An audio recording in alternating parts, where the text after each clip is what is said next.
Hello everyone, welcome to Sleepy Crimes Hub. I'm here with you tonight to help you relax and slowly fall asleep. I know many of you are watching this video to rest your mind, so before we begin, please like the video and subscribe to the channel. Tell me in the comments, where are you watching from and what time is it right now? Now get comfortable, close your eyes if you like, take a deep breath and let go of the day. Let's gently begin with case 1. Sekula Droljevic entered the world on September 7th, 1884, in the quiet village of Ravno, nestled near the mountainous town of Kolasin. From the beginning, his life seemed destined for more than the humble rhythms of village life. Gifted with a sharp mind and an insatiable curiosity, he pursued higher education with relentless determination. His journey took him to Zagreb, where he not only completed his law degree, but went on to earn a doctorate, a testament to his intellect and unwavering dedication. These early years were formative, shaping a man who would later navigate the turbulent waters of Balkan politics with a mix of ambition, strategy, and cunning. By 1910, Droljevic had emerged as a prominent figure in the Kingdom of Montenegro, taking on the critical roles of Minister of Justice and Finance. Politics ran in his family.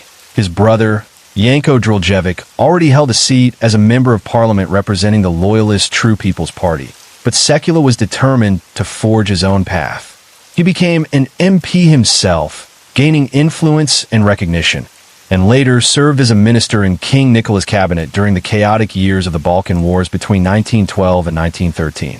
Even in the midst of conflict, Droljevic was noted for his rhetorical brilliance, a skill that allowed him to sway debates, command attention, and carve a place for himself in the annals of Montenegrin political history.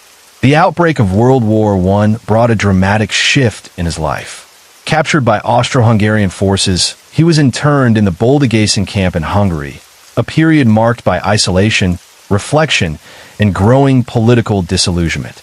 It was during these months of confinement that his view of King Nikola began to change dramatically. Once a loyal servant of the monarchy, Droljevic emerged from imprisonment with a deep opposition to the king. His ideas now colored by personal experience, frustration, and the desire to redefine Montenegro's political future. This transformative period hardened his convictions, shaping a man who would no longer accept the old order unquestioningly. Following his release, Droljevic settled in Zemun and returned to the legal profession, but the world of politics remained his true calling. He became a central figure among the Greens, Zelenasi, a Montenegrin separatist movement aligned with the Yugoslav Federalist Party. This phase of his life was defined by both collaboration and strategy, as he frequently worked alongside influential Croatian politicians such as Stjepan Radic, Vlatko Macek, and Ante Pavelic, forging alliances that would have long-lasting implications.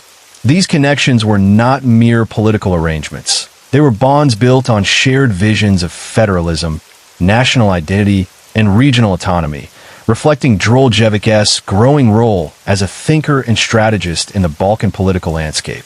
By the mid-1920s, Droljevic had taken a decisive step toward shaping Montenegro's future by founding the Montenegrin Federalist Party.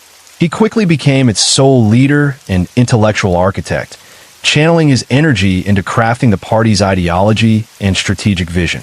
Every move he made, from speeches to political maneuvers, reflected a careful blend of ambition and foresight. Droljevic's emergence as both a leader and theoretician solidified his position as a pivotal figure, whose influence extended beyond Montenegrin borders and into the broader currents of Balkan politics. His story was now intertwined with the region's turbulent history, a narrative of intellect, determination, and a relentless pursuit of a vision that many would find controversial yet impossible to ignore. Despite his earlier prominence in Montenegrin politics, Droljevic's vision extended far beyond personal ambition. He was deeply invested in the question of Montenegro's place within a newly formed Yugoslavia. Outwardly, he expressed support for Yugoslav unity and emphasized Montenegro's loyalty to the Serbian nation. Yet beneath these statements lay a subtle yet persistent advocacy for Montenegrin independence. He argued that a nation did not necessarily have to exist solely as a part of a single state, and hinted at the possibility of restoring Montenegro as a fully sovereign entity. This nuanced stance resonated with the Greens, who increasingly demanded that Yugoslavia's internal boundaries be realigned to reflect the pre-1918 borders of the Balkan states. For Druljevic, this was more than politics. It was a battle over identity, loyalty, and the vision of a Montenegro that could assert itself independently while navigating the complexities of a larger federation. In 1920, Druljevic and his political ally Mihailo Ivanović made their first serious attempt to establish a Montenegrin party ahead of the Constitutional Assembly elections. Their plans, however, were thwarted. Time constraints, bureaucratic obstacles, and resistance from the authorities prevented the party from materializing. It was an early political setback, but one that only seemed to sharpen Druljevic's determination. Undeterred, he continued to build his political base, running for office under the Montenegrin Federalist Party banner in 1923. He contested elections in both Nikšić and Kolasin, but initial efforts were unsuccessful, illustrating the precarious and often brutal nature of Balkan politics during this period. Yet, these defeats were merely temporary hurdles for a man whose persistence and strategic thinking would soon bring him into the heart of national politics. By 1925, Druljevic's patience and political maneuvering bore fruit. He ran again in Kolasin, and this time he was elected to the National Assembly, signaling the first major victory in a career defined as much by ambition as by careful strategy. His influence continued to grow, and in 1927, he secured a seat as the representative of the Zemun district on the electoral list of the Croatian Peasant Party, HSS. This period of political navigation showcased Druljevic's ability to bridge regional divides and form strategic alliances, positioning himself as a figure capable of influencing both Montenegrin and broader Yugoslav politics. His skill in negotiation became evident when he successfully mediated a political rift between Stepan Radić and Serbian politician Svetozar Pribicevic, paving the way for the formation of a coalition between the HSS and the Democratic Party. This move highlighted not only his diplomatic acumen, but also his deep understanding of the fragile balance of power in a state still finding its footing after the Great War. However, Druljevic's career was also marked by moments of intense tension and political drama. In 1928, he attempted to dissuade Radić from attending the National Assembly of the Kingdom of Serbs, Croats, and Slovenes, a warning rooted in foresight and concern over the escalating hostility of Serbian politicians. Tragically, his advice went unheeded. Radić was assassinated by the Serbian politician Punica Rasic, a violent event that shocked the region and underscored the volatility of Balkan politics at the time. For Druljevic, this moment was both a confirmation of the dangerous political landscape he navigated and a stark reminder that even careful strategy and diplomacy could not always prevent catastrophe. His role in these events, whether as mediator, advisor, or strategist, placed him at the center of a historical moment defined by ambition, loyalty, and deadly intrigue. The year 1941 marked a turning point in the Balkans, a moment when the region's fragile political order crumbled under the relentless march of Axis forces.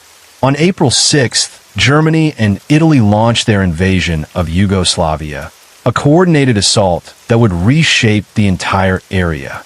Montenegro, a rugged land long steeped in its own history of independence, found itself caught between two invading armies. German forces advanced from Bosnia and Herzegovina, while Italian troops pushed across the border from Albania.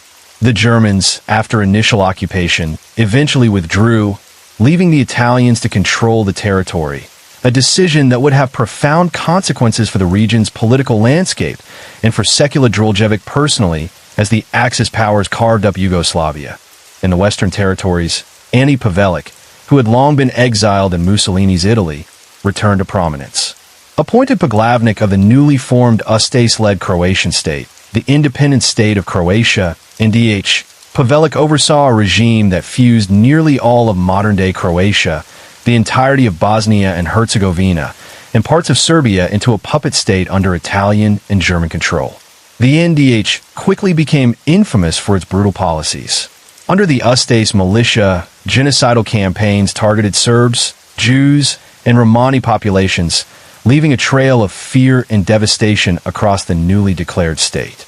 The horrors of this period created an atmosphere of tension and suspicion, where alliances were fragile and survival depended on both cunning and loyalty to shifting powers.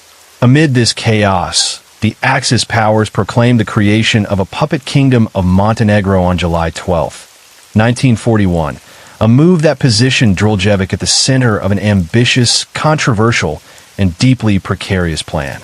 The new state was nominally led by an Italian regent, with Druljevic and his supporters installed as local authority. However, the proclamation ignited immediate resistance. By the next day, an anti-Italian uprising erupted across Montenegro, spearheaded by local communist partisans and Serb nationalist Chetniks alike. It was a violent clash of ideologies, loyalties, and visions for the country's future, and it placed Druljevic in a dangerous spotlight. Determined to consolidate power, he quickly established the Provisional Administrative Committee of Montenegro, a collaborationist body functioning as a territorial extension of the Italian Empire. Druljevic organized his followers to fight against both Montenegrin Chetniks and the partisans, embroiling the nation in civil conflict and setting the stage for his eventual downfall. Despite his efforts, Druljevic's position proved unstable. By September 1941, Italian authorities dismissed him from office, leaving him vulnerable and politically isolated. Fearing for his life amid the continuing revolt, the Italians sent him to an internment camp in Italy, effectively ending the immediate dream of an independent Montenegro. The Axis powers, prioritizing control over local autonomy, abandoned plans for a puppet Montenegrin state and instead imposed a military governorate, leaving Druljevic sidelined in a foreign country while chaos consumed his homeland. His ambitions seemed temporarily crushed, and the dream he had long nurtured appeared to be slipping away. Yet Druljevic was not one to remain powerless for long. Several months later, he escaped from internment, slipping into the German-controlled zones of the NDH. The surrender of Italy in September 1943 provided him with an opportunity to return to Zemun, and by the summer of 1944, he relocated to Zagreb, seizing a chance to reassert political influence. There, with the backing of the Germans and Croatian authorities, he established a Montenegrin state council within the NDH, a move that reinforced his commitment to Montenegrin separatism, albeit under highly controversial circumstances. Druljevic's actions in Zagreb were not limited to governance. He also engaged in ideological warfare, publishing a pamphlet titled "Who Are the Serbs?" In it, he sought to justify Montenegrin separatism by portraying ethnic Serbs as a dangerous and degenerate group, comparing them unfavorably to Jews and blaming them for the Balkans' historical turmoil. This publication reflected not only his political agenda, but also the intense ideological divisions that defined the region during this period of occupation, collaboration, and resistance. By the time the Axis occupation had fully reshaped the Balkans, Sekula Druljevic had become an ardent advocate of the idea that Montenegrins were a distinct ethnic group, separate from Serbs. This was not a sudden development. As far back as 1921, he had emphasized the fundamental differences between Serbian and Montenegrin mentalities. He argued that these mentalities were irreconcilable, stating that centuries of Ottoman oppression had left an indelible mark on the Serbian character, while Montenegrins, hardened by their fight for liberty, carried a visage of independence and resilience. Yet it was only in the chaotic world of 1941, amid war and occupation, that Druljevic took this idea to its radical extreme. He began to assert that Montenegrins were not Slavs at all, but rather descendants of the ancient Illyrians, part of the Dinaric peoples whose cultural and racial lineage stretched across the Balkans, from Albanians to the Germanized populations of South Tyrol. In his writings, he insisted that while Montenegrins spoke a Slavic language, their blood tied them to a distinct historical and racial heritage, a claim that would both justify his separatist politics and deepen divisions in an already fractured region. As the war drew toward its final months, Droljevic's political maneuvers became increasingly desperate and audacious. In the spring of 1945, he made a critical move by entering parts of Montenegro still controlled by the Chetniks under Pavel Durizic. A complex and secretive agreement was reached. Durizic and elements of the armed forces of the NDH were to move into the NDH and cross the Sava River into Slavonia, aligning under Droljevic's banner as the Montenegrin National Army, though Durizic would ostensibly retain operational command. Suspicion and strategy dominated these interactions. Durizic, wary of Droljevic's true intentions, sent only his sick and wounded across the river, keeping his capable soldiers south, hoping to avoid being outmaneuvered by a man whose reputation for cunning was well known. Even in this tense moment, the stakes were existential. One misstep could mean capture or death for those involved. What followed was a deadly game of betrayal and miscalculation. After suffering a defeat at the Battle of Lijev's Field, north of Banja Luka, and witnessing the defection of one of his subunits to Droljevic, Durizic was forced to negotiate directly with NDH leaders regarding the movement of his remaining forces toward Slovenia. Unknown to him, this negotiation was likely a trap, orchestrated with cold precision. On his way to the meeting, Durizic was ambushed and captured, a grim testament to the treacherous and chaotic nature of Balkan politics at the war's end. In Zagreb, just days later, on April 17th, 1945, Droljevic moved decisively to assert his authority and ideological vision.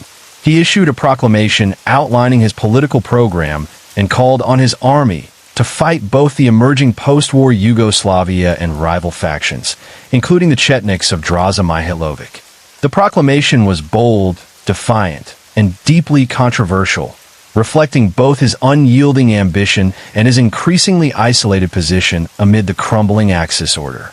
Only 3 days later, on April 20th, Durizic, along with prominent Chenik figures Petr Bikovic, Dragiša Vasic, and Zaharij Ostojić, were taken to the infamous Stara Gradiška prison near Jasenovac, a grim fate that underscored the deadly consequences of the treacherous alliances and shifting loyalties in the final months of the war. In these moments, Droljevic's life and career were entwined with both daring ambition and the brutal realities of wartime intrigue. As the collapsing Axis powers and rising Yugoslav forces created a landscape where trust was scarce and survival depended on cunning, timing, and ruthless calculation. The final chapter of the deadly intrigue surrounding Sekula Droljevic unfolded with a chilling precision. The Ustase, in collaboration with Droljevic and his followers, gathered thousands of captured Chetniks in a desolate field. Among them were 5,000 men, soldiers and intellectuals alike, whose fates now depended on the ruthless decisions of their captors. Droljevic and his allies were forced to select 150 Chenik officers and non-combatant intellectuals for execution, a grim process that highlighted both the calculated cruelty of the occupiers and the cold political ambitions of Droljevic himself. Among those chosen were Pavel Durizic, Petr Bikovic, Dragiša Vasic, and Zaharij Ostojić, prominent figures whose elimination would alter the balance of power in the collapsing Axis territories. These men, along with the others, were herded onto boats by the Ustase, taken across the Sava River, and executed either in the notorious Jasenovac concentration camp or in the marshes nearby. The motivations behind this brutal act were complex. The NDH forces sought revenge for the terror inflicted by Durizic on Muslim populations in Sanjak and southeastern Bosnia, while Droljevic opposed Durizic's vision of a Serbia-Montenegro union, which directly contradicted his separatist ambitions. In the wake of these killings, the remaining Chenik forces, left leaderless and demoralized, were absorbed into Droljevic's Montenegrin National Army, retreating with him toward the Austrian border, a hollow victory shadowed by betrayal and bloodshed. By the second half of May 1945, the tide of history had caught up with Droljevic's forces. The remnants of the Montenegrin National Army surrendered to the British, only to be quickly turned over to the Yugoslav communists, a fate that would have meant certain death for most of those involved. Remarkably, Droljevic managed to evade capture, fleeing with his wife to a camp for displaced persons in Judenburg, Austria. For a brief moment, it seemed he might escape the violent retribution that had followed him across the Balkans. But on November 10th, 1945, the ghosts of past betrayals caught up with him. 3 of Derisik's followers, seeking vengeance for their fallen leader, found Droljevic and his wife in the camp and murdered them by slitting their throats, bringing an abrupt and violent end to the life of a man whose ambition had spanned decades, wars, and borders. Droljevic's legacy remained as controversial as his life.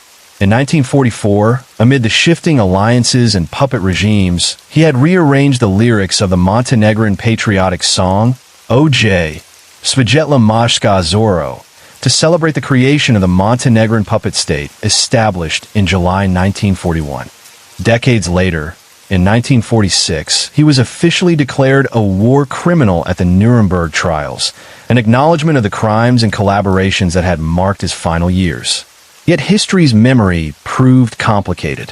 When O.J. Svetla Mashka Zoro was chosen as the national anthem of Montenegro in 2006, Droljevic's editions remained intact, provoking protests from Montenegrin anti-fascists who objected to its fascist connotations. His life and actions, marked by ambition, betrayal, and ideological extremism, left a legacy that continued to ignite debate, a stark reminder of how the interplay of power, identity, and war can ripple across generations. Case 2 Dorothea Helen Gray was born on January 9, 1929, in the quiet city of Redlands, California, into a home already shadowed by instability and fear. Her parents, Trudy Mae Yates and Jesse James Gray, were both deeply consumed by alcoholism, and the atmosphere inside the house was anything but safe. Her father's behavior was especially terrifying. He would reportedly press a gun to his own head in front of his children, threatening suicide while they watched helplessly. Whether Dorothea had 6 or 7 siblings, what is certain is that she grew up surrounded not by comfort, but by chaos, unpredictability, and emotional trauma. In 1937, when she was still a child, her father died of tuberculosis, removing one source of fear but not bringing peace to the family. Her mother, who struggled to survive and at times worked as a sex worker, soon lost custody of the children in 1938. Before the year ended, she too was gone, killed in a motorcycle accident. Orphaned and scattered, Dorothea and her siblings were sent to an orphanage, a place meant to provide refuge, but which instead became another site of suffering. There, she endured sexual abuse, an experience that added yet another layer of trauma to an already fractured childhood and quietly shaped the course of her future in ways no one could yet see. By 1945, at just 16 years old, Dorothea was already trying to escape the shadows of her past. She married her first husband, Fred McFall, a soldier who had recently returned from the Pacific theater of World War II. The marriage may have seemed like an opportunity for stability, a chance to build a normal life she had never known. Between 1946 and 1948, she gave birth to 2 daughters, but motherhood did not anchor her in the way many might expect. One child was sent to live with relatives in Sacramento, while the other was placed for adoption. In the midst of this turbulent period, she also suffered a miscarriage, another loss layered onto a life already marked by abandonment and instability. The decisions she made during these years hinted at emotional detachment and a restless desire to move forward without looking back, even if that meant leaving pieces of her life behind. In the spring of 1948, the pattern of instability took a sharper turn. Dorothea was arrested in Riverside for purchasing women's accessories using forged checks, a calculated act that suggested not desperation alone, but a willingness to manipulate systems for personal gain.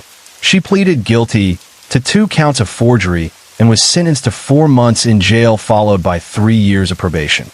The conviction marked her first official step into the criminal justice system, but it would not be her last.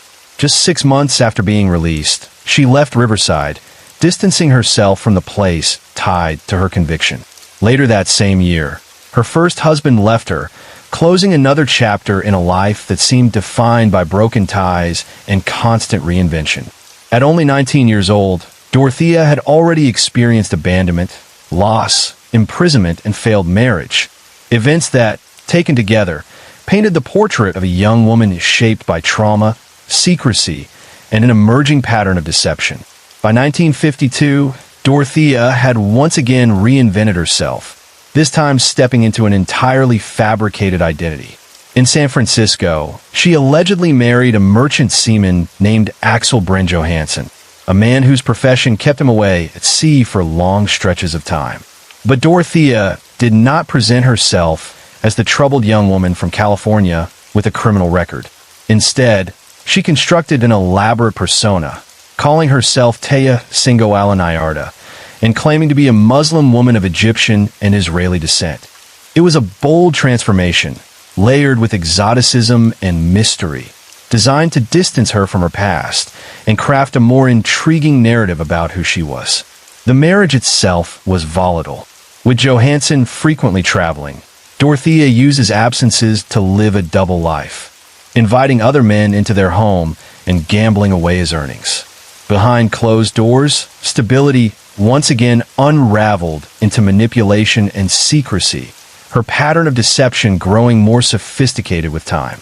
Her increasingly reckless behavior eventually caught up with her. In 1960, she was arrested in Sacramento for running what appeared to be a bookkeeping business but was, in reality, a front for a brothel. The operation suggested not just impulsive misconduct, but calculated planning, an ability to create convincing facades that masked illegal activity. She was found guilty and sentenced to 90 days in the Sacramento County Jail. Yet even incarceration did not halt her spiral. In 1961, after a period marked by heavy drinking, compulsive lying, criminal behavior, and suicide attempts, Johansson had her briefly committed to DeWitt State Hospital. There, medical professionals assessed her and diagnosed her as a pathological liar with an unstable personality. The diagnosis put a clinical label on traits that had long defined her actions: chronic deceit, emotional volatility, and an unsettling detachment from consequences. Though Dorothea and Johansson officially divorced in 1966, she did not abandon his surname. Instead, she adapted it, reshaping herself once more. Now calling herself Sharon Johansson, she portrayed the image of a devout Christian woman dedicated to helping others. She carefully cultivated a reputation as a compassionate caregiver, offering young women refuge from poverty and abusive environments without charging them rent. To outsiders, she appeared generous, almost saintly, a woman who had transformed hardship into empathy. Yet this new persona was as carefully curated as the others before it. Each identity she assumed seemed designed not only to erase her past, but to gain trust, positioning herself in roles where she could command sympathy and authority. In 1968, she entered yet another marriage, this time to Roberto Jose Puente. The union lasted only 16 months before the relationship deteriorated. Dorothea cited domestic abuse as the reason for their separation, and she attempted to serve him with divorce papers. However, he fled to Mexico, delaying the legal dissolution of their marriage until 1973. Even after their separation, their interactions remained tense and unstable. By 1975, Dorothea sought a restraining order against him, reinforcing the narrative of herself as a victim of violence. Despite the turmoil, she retained the surname Puente for more than 2 decades, embedding it into her identity. By this point, names, religions, moral stances, and even victimhood had become tools she could adopt or discard as needed. Each transformation bringing her further from the frightened child she once was and closer to a carefully constructed image that concealed far more than it revealed. After her divorce, Dorothea shifted her focus toward building something that appeared stable and respectable. She began operating a boarding house near the corner of 15th and F Streets in Sacramento, presenting it as a safe and supportive environment for society's most vulnerable. The house became a place where alcoholics, unhoused individuals, and people struggling with mental illness could find temporary shelter. She hosted Alcoholics Anonymous meetings and helped residents navigate the complicated process of applying for Social Security benefits. To outsiders, she looked like a compassionate caretaker, dedicating her life to helping those who had nowhere else to go. She carefully shaped her appearance to match this role, dressing in vintage-style clothing, wearing oversized glasses, and allowing her gray hair to remain undyed, cultivating the image of a harmless, grandmotherly figure. Within the local Hispanic community, she gained admiration, donating money to charities, sponsoring scholarships, and even supporting radio programs. Her reputation grew steadily, and many saw her as a pillar of kindness and generosity. During this period, she met Pedro Angel Montalvo and married him. But the marriage was strangely short-lived. Just 1 week after the wedding, Montalvo abruptly walked away, leaving yet another fractured relationship behind her. Beneath the carefully crafted exterior, however, troubling patterns resurfaced. On December 21st, 1978, she was convicted of illegally cashing 34 state and federal checks that belonged to the very tenants she claimed to assist. The betrayal struck at the heart of the trust she had so carefully built. Instead of serving prison time, she received 5 years of probation and was ordered to repay $4,000 in restitution. Even in the face of conviction, the consequences appeared relatively light compared to the seriousness of the offense. Yet the incident revealed a stark contrast between the public persona she projected, compassionate landlady, community benefactor, devoted helper, and the private actions that suggested manipulation and financial exploitation. The boarding house continued to stand, and so did her reputation in many circles. But cracks had begun to show in the image she had worked so hard to construct. By the early 1980s, the contrast between Dorothea's gentle public image and her private actions was becoming more alarming. On January 16, 1982, she encountered a 74-year-old man named Malcolm McKenzie in a bar. What appeared to be a casual meeting quickly turned calculated.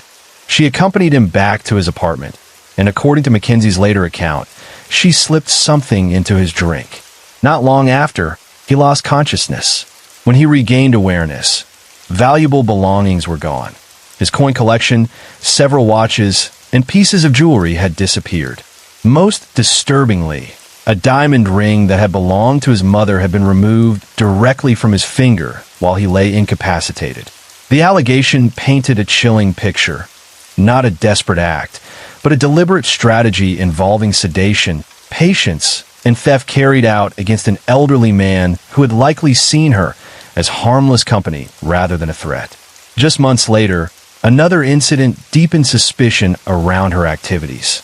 On April 28, 1982, 61-year-old Ruth Monroe was found dead from respiratory depression caused by a massive codeine overdose. Only weeks earlier, Monroe had visited Dorothea's home. At the time, she was reportedly in good health, but within days her condition deteriorated sharply.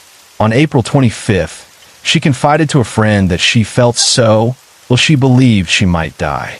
When Monroe passed away, authorities initially classified the case as an undetermined overdose.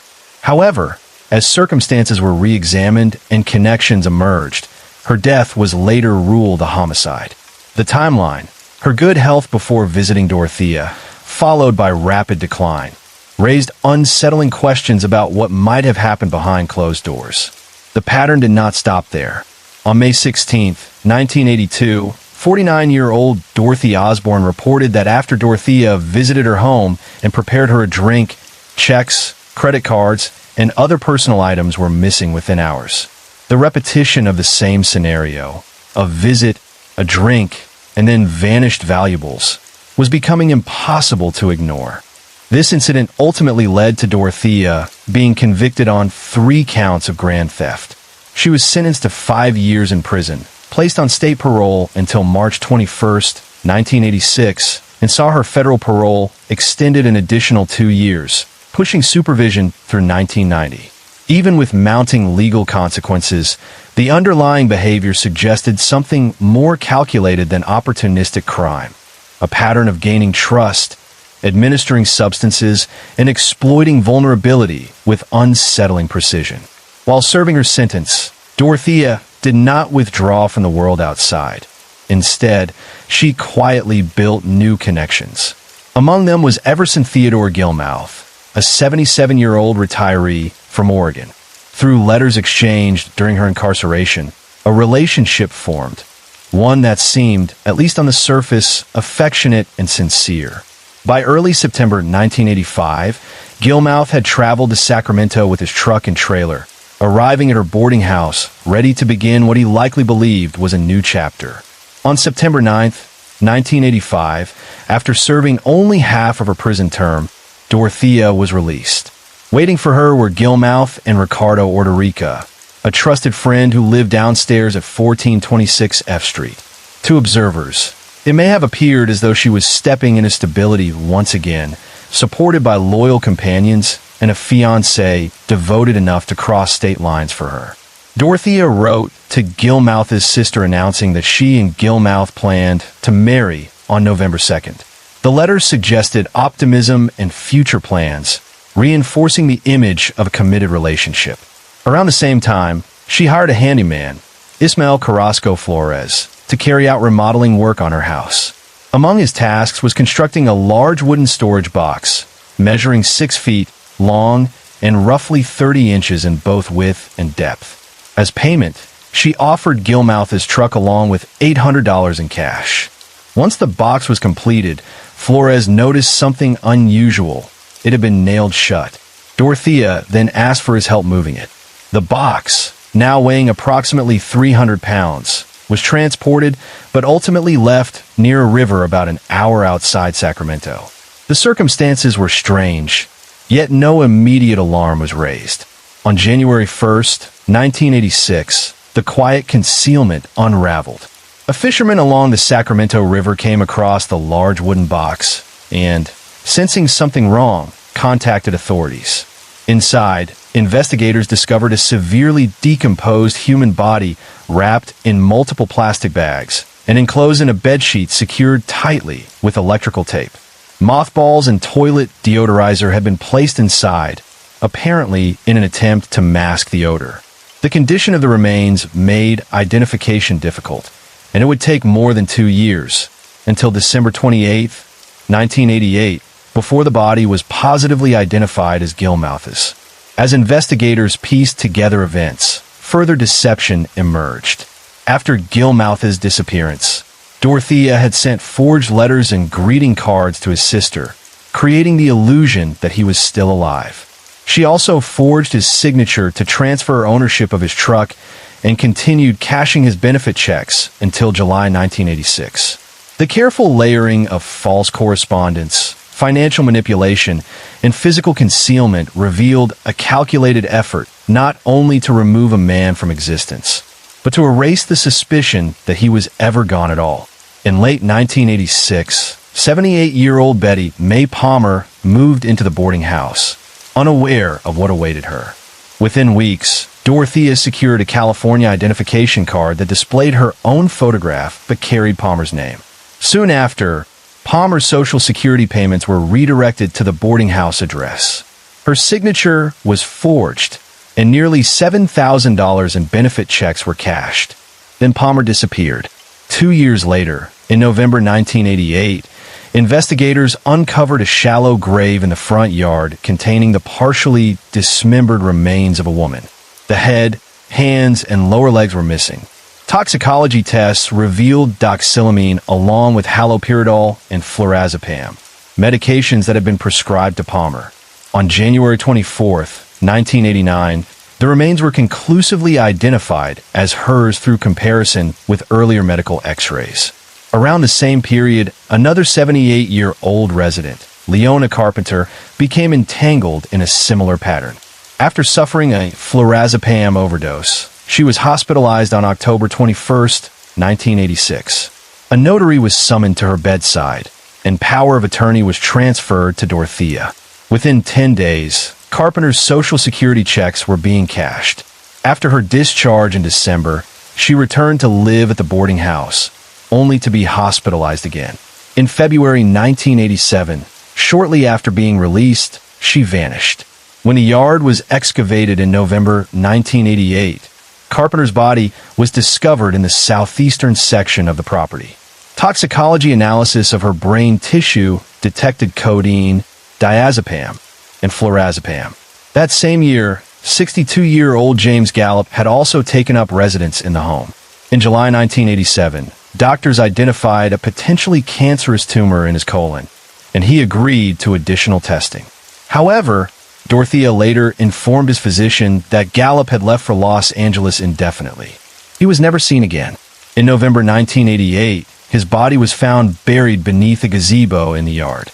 Tests on his remains revealed amitriptyline, nortriptyline, phenytoin, and flurazepam in his system, further reinforcing the grim and consistent pattern that had unfolded behind the boarding house's doors. By mid-1987, deaths and disappearances around the boarding house continued to mount. In July of that year, 58-year-old Eugene Gamble was found dead from what was ruled an apparent suicide involving amitriptyline and alcohol. As his landlady, Dorothea claimed he had previously attempted to take his own life. Although she was never formally charged in connection with his death, investigators later viewed him as a possible victim given the growing pattern surrounding other residents. Only months later, on October 2nd, 1987, 61-year-old Vera Faye Martin was placed in the home. Within days, starting October 5th, her Social Security checks were being forged, eventually totaling more than $7,000. On October 19th, Martin failed to call her daughter on her birthday, something she had done faithfully every year. The silence was out of character. In November 1988, her remains were discovered buried beneath a metal shed in the yard. Toxicology examinations of her brain and liver detected flurazepam, a sedative that had surfaced repeatedly in other cases tied to the house. Another resident, 65-year-old Dorothy Miller, arrived on October 21st, 1987, and moved into an upstairs apartment. She was introduced to Ricardo Ordorica, who soon became the designated representative payee for her Social Security benefits. Within weeks of her arrival, Miller disappeared. On November 20th, 1987, Dorothea hired a carpet cleaner to remove what was described as a large mass of foul-smelling residue from Miller's room. Despite Miller's absence, more than $11,000 in her benefit checks were forged and cashed. Eventually, her remains were found buried beneath a concrete slab near rose bushes on the property. Testing of her brain tissue revealed carbamazepine and flurazepam, again echoing the now familiar presence of sedatives. At the end of November 1987, a former acquaintance, Brenda Trujillo, sent a letter to the Social Security office in Sacramento accusing Dorothea of stealing approximately $3,500 in her benefits. The two women had met years earlier while incarcerated and later lived together at the boarding house after Trujillo's release. According to Trujillo, Dorothea assisted her in applying for benefits, but then allegedly drugged her and contacted her parole officer, leading to her parole being revoked. With Trujillo back in custody, the checks never reached her. By this point, the pattern surrounding the boarding house was no longer a series of isolated incidents. It was a widening web of financial control, sedation, and vanishing residents that investigators would soon begin to unravel. In early 1988, 51-year-old Alvaro Bert Gonzalez Montoya moved into the boarding house. By March, paperwork had been submitted naming Dorothea as the representative payee for his government benefits, giving her control over his income. Toward the end of August, a fellow tenant noticed a man clearing Montoya's clothing from his closet. Montoya was last seen on August 24th and failed to attend a scheduled appointment on August 29th. When questioned, Dorothea told acquaintances that he had traveled to Mexico to visit family. Social workers spent September and October trying unsuccessfully to reach him. In November, Dorothea enlisted Donald Anthony, a former inmate who had been doing yard work for her, asking him to pose as Montoya's brother-in-law. Using the alias Michel Obergon, he contacted a social worker and claimed he had taken Montoya to Utah. The explanation raised suspicion, and the social worker warned Dorothea that police would be notified. Shortly afterward, A letter supposedly from Obregon arrived, oddly wrapped in a paper towel to prevent fingerprints. Within days, Montoya's body was discovered buried near the grave of Leona Carpenter. Toxicology testing revealed loxapine, flurazepam, diphenhydramine, amitriptyline, and carbamazepine in his system. He had valid prescriptions for all but carbamazepine. Another resident, 55-year-old Benjamin Fink, arrived on March 9, 1988. His brother visited weekly for about 6 weeks, but by the end of April, Fink had disappeared. A tenant reported a strong, foul odor coming from his room, yet Dorothea dismissed it as a sewer problem. On April 29th, she received a delivery of 12 bags of cement. That June, a hole was dug near the metal shed and later sealed with concrete. When authorities searched the yard in November, Fink's body was uncovered in that exact location. He had been wrapped in a plastic bedspread tied in knots, secured with duct tape, and covered with absorbent pads. Toxicology results showed amitriptyline, loxapine, and flurazepam in his body. Further evidence of the recurring presence of sedative and psychiatric medications in the deaths connected to the house. By early November 1988, authorities were closing in on Dorothea Puente after the trail of disappearances and suspicious deaths began to converge. On November 7th, police spoke with John Sharp, a former tenant of the boarding house, regarding the whereabouts of Alvaro Montoya. Initially, Sharp claimed he had seen Montoya just 2 days prior, but later discreetly passed a note to the officer that read, "She wants me to lie to you." This prompted Sharp to meet privately with law enforcement, where he disclosed the full story of what he had witnessed inside the house. Acting on this information, a detective returned to Puente's residence on November 11th. With her apparent permission, he began examining areas of the yard that looked recently disturbed. Within 30 minutes, he unearthed the first body. Mere hours later, Dorothea quietly slipped away from police, disappearing into the shadows. By November 13th, an all-points bulletin had been issued, putting her officially on the run. Just days later, on November 16th, a breakthrough came when Charles Wilkes, accompanied by CBS journalist Gene Silver, tipped off authorities to Puente's location at a motel in Los Angeles. Wilkes had encountered her the day before at a nearby bar, where she was using the alias Donna Johansson.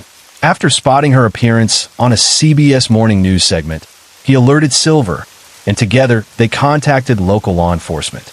Acting quickly, authorities moved in, and Dorothea Puente was apprehended the same day, ending her months-long evasion and finally bringing her under the scrutiny of the law. On November 17, 1988, Dorothea Puente was transported under police escort from Hollywood Burbank Airport back to Sacramento, where she was booked into the county jail. She was formally charged with the murder of Alvaro Montoya, marking the official start of the legal pursuit that would ultimately reveal the full scope of her crimes. In the spring of 1989, attention also turned to Ismael Flores, the handyman who had unknowingly assisted in constructing the box used to conceal Gil Moutha's body. On March 10th, charges against him were dismissed because the statute of limitations had expired 3 years after the body's discovery. Flores was later granted immunity in exchange for his testimony against Puente, making him a crucial witness in establishing her methods and involvement. By March 31st, 1989, prosecutors filed an amended complaint charging Puente with 9 counts of murder with special circumstances, elevating the case to one eligible for the death penalty. Investigators detailed a disturbing pattern. Puente would drug her victims until they overdosed, wrap them in bed sheets and plastic, and then transport them to open pits in her backyard for burial. The preliminary hearing to determine whether the case could proceed to trial was extensive, with 71 witnesses called and 108 exhibits presented, and concluded by May 24, 1990. On June 19, 1990, a judge ruled there was ample circumstantial evidence to send Puente to trial. On July 31st, 1990, she formally entered a plea of not guilty. After years of delays, the case finally moved forward. On October 19, 1992, a judge ruled that Puente would face all 9 murder counts, with proceedings to be held in Monterey County. Jury selection began in earnest on December 21st, 1992, when 12 jurors, 8 men and 4 women, were chosen. In the following month, 6 alternate jurors, consisting of 5 women and 1 man, were selected to ensure the trial could proceed smoothly despite any potential issues with the original jury pool. The stage was set for one of the most notorious trials in California history, bringing to light the chilling crimes hidden behind the facade of a modest boarding house. Dorothea Puente's trial officially began on February 9, 1993, drawing intense attention due to the horrifying nature of her crimes. Over the course of the proceedings, the courtroom became a stage for the staggering scale of evidence. 156 witnesses took the stand, more than 3,100 exhibits were entered, and over 22,000 pages of transcript were recorded, each revealing layers of deception, manipulation, and murder. After 11 days of deliberation, the jury informed Judge Michael J. Verga on August 2, 1993, that they were deadlocked on all 9 murder counts and requested additional instructions. The following day, the judge directed the jury to continue their deliberations in hopes of reaching a verdict. On August 26, 1993, the jury delivered a partial decision. Dorothea Puente was found guilty of 3 murders, those of Benjamin Fink, Leona Carpenter, and Dorothy Miller. The remaining 6 counts, including the deaths of Ruth Monroe, Everson Theodore Gilmouth, Betty Mae Palmer, James Gallup, Vera Faye Martin, and Alvaro Gonzalez Montoya, remained unresolved, leaving the jury deadlocked despite 35 days of painstaking deliberation. When the trial moved into the penalty phase, the jury once again reached an impasse. On October 13, 1993, Dorothea Puente was spared the death penalty, and on December 10, 1993, she was sentenced to life imprisonment without the possibility of parole.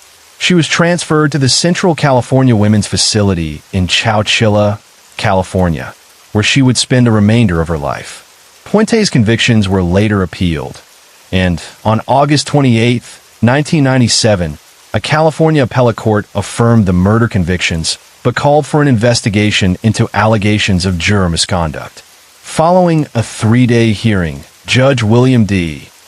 Curtis rejected all claims on September 25, 1998, confirming the legitimacy of the original trial proceedings.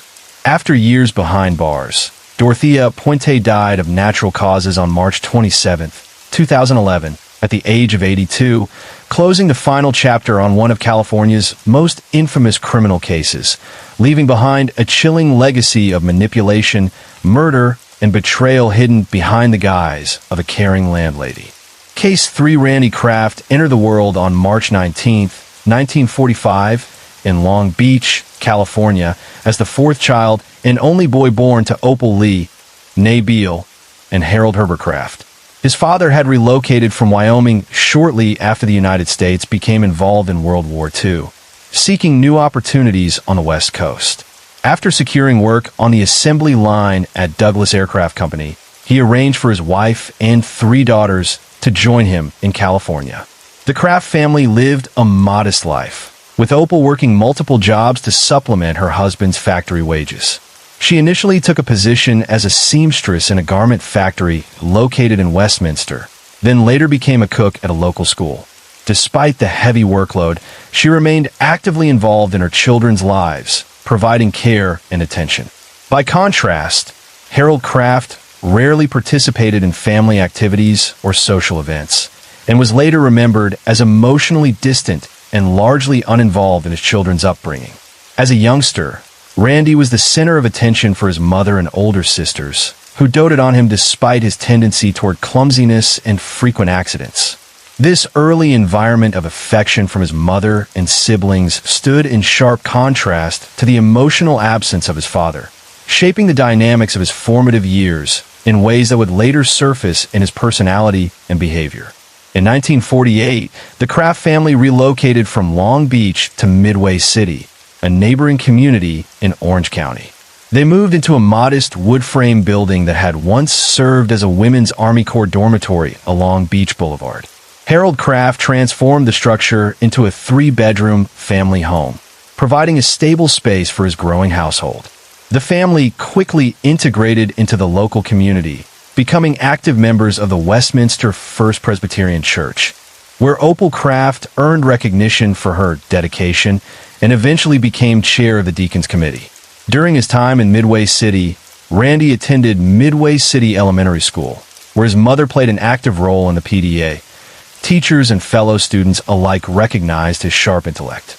By 1957, his academic aptitude earned him placement in accelerated classes at 17th Street Junior High School, marking the start of his early distinction in education and highlighting his capacity for learning at a level above his peers. During his teenage years, Randy Kraft developed a strong interest in politics, aligning himself firmly with the Republican Party and nurturing ambitions of one day serving as a U.S. Senator. Soon after beginning his studies at Westminster High School, he, along with two close friends, established the Westminster World Affairs Club, reflecting his engagement with current events and global issues. At school, Kraft was widely recognized as an intelligent and personable student, consistently earning high marks while also participating as a varsity tennis player, demonstrating both academic and athletic dedication. Although he occasionally dated girls, some peers and teachers later suspected that Kraft might be homosexual. Kraft himself later admitted that he had been aware of his sexual orientation during his high school years, though he kept it private at the time.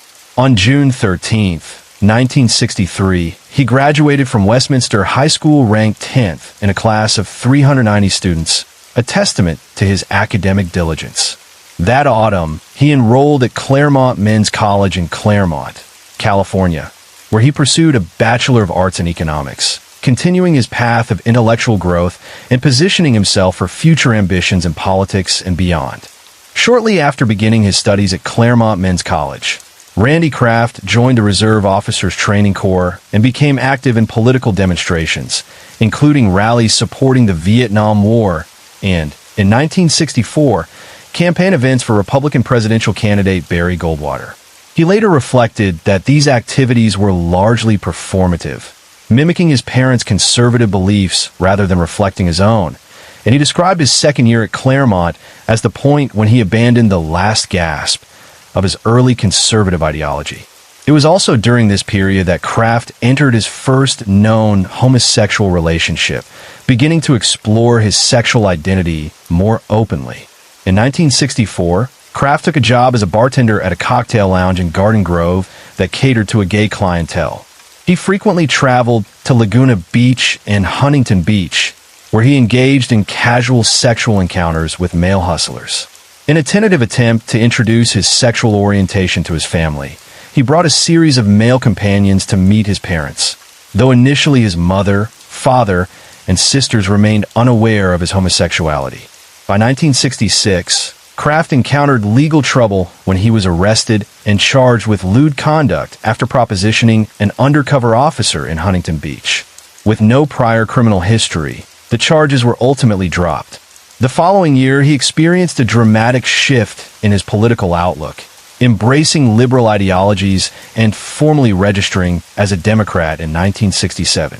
Kraft quickly became an active organizer for the Democratic Party, dedicating himself to the campaign of Robert F. Kennedy and even receiving a personal letter from the senator expressing appreciation for his efforts. By the time Randy Kraft reached his final year at Claremont Men's College, his academic focus had waned considerably. He became heavily involved in drinking, recreational drug use, and late-night gambling and poker sessions with other students.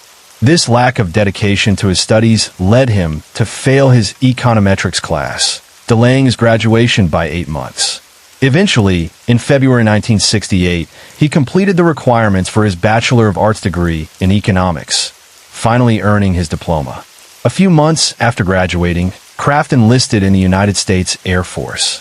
He completed basic training in Texas before being assigned to Edwards Air Force Base in Southern California, where he oversaw the painting and maintenance of experimental aircraft. During his service, he achieved the rank of Airman First Class and assumed supervisory responsibilities, demonstrating competence in his assigned duties. It was also during this period that Kraft revealed his homosexuality to his family. In correspondence with a friend, he recounted that his father reacted with anger, while his mother displayed a more understanding but cautious attitude. Over time, his family accepted his sexual orientation, and he maintained contact with them, though his siblings observed that he began to create emotional distance after disclosing his identity. On July 26, 1969, Kraft informed his military superiors of his sexual orientation. Shortly afterward, he was discharged from the Air Force after only 13 months of service, with the official reason listed as medical.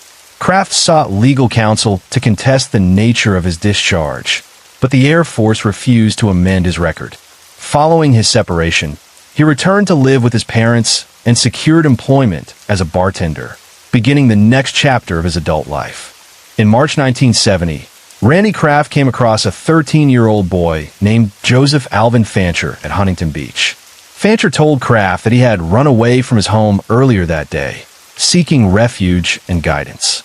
Kraft persuaded the boy to come to his apartment, assuring him that he could stay there and falsely promising sexual encounters with a woman he claimed to know.